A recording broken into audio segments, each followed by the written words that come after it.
What's good, comic community? It is TJ from Hella Comics, and I'm here to give you a Quarantine Haul Volume 2 video. And I'm going to be showing you the books that I've gotten since the last video I posted.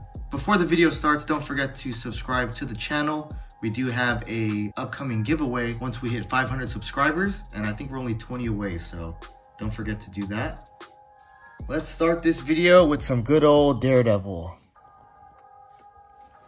We have a Daredevil number 37. It has a cover of Daredevil fighting Dr. Doom.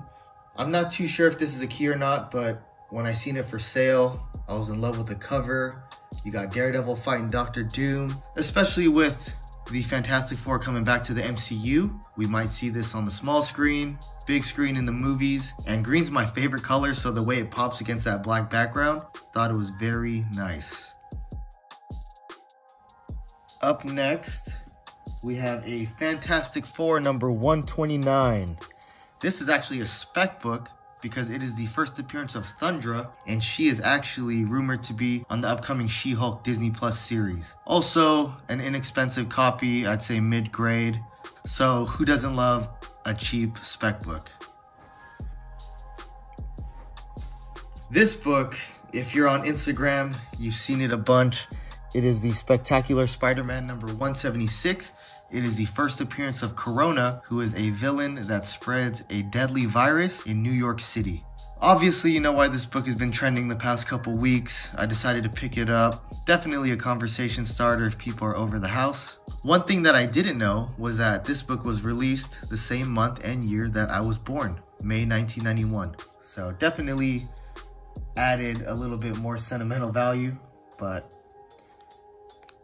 not bad to pick up. The next book is a Captain America Annual number 4.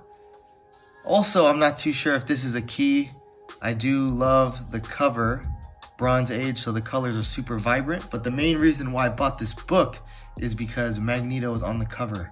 If you didn't already know, Magneto is my favorite Marvel villain. So I'm going to be picking up any Magneto cover that I can get, that I could find for a good price. And this one was about 10 bucks. So definitely wanted to add that. Here's a closer look.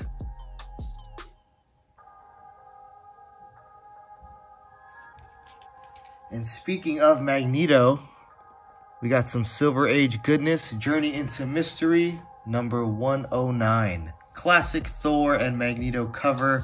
Mid-grade too, very presentable. This thing looks good. A date stamp in the T. I actually am a fan of date stamps, if you didn't already know.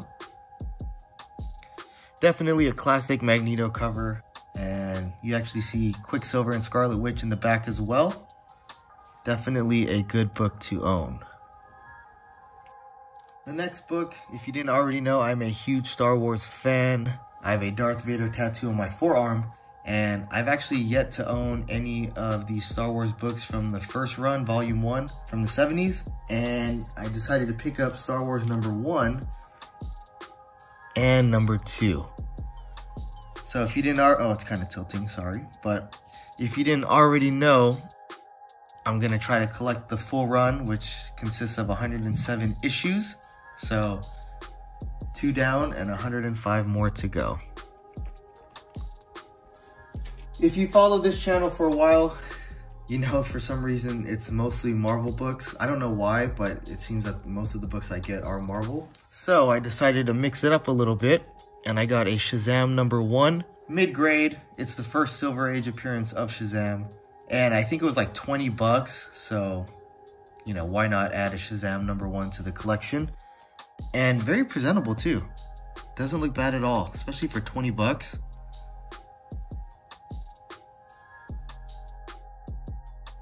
So, yeah, happy I got that. I'll probably keep it raw though. And actually, I might even read it too since it is mid-grade. Sticking with DC, here is a DC Comics Presents number 47, which is the first appearance of He-Man and Skeletor in comics. This actually is a high-grade book, and yeah, it's a beauty. It was promoted at a 9.2. This is definitely worth grading, in my opinion.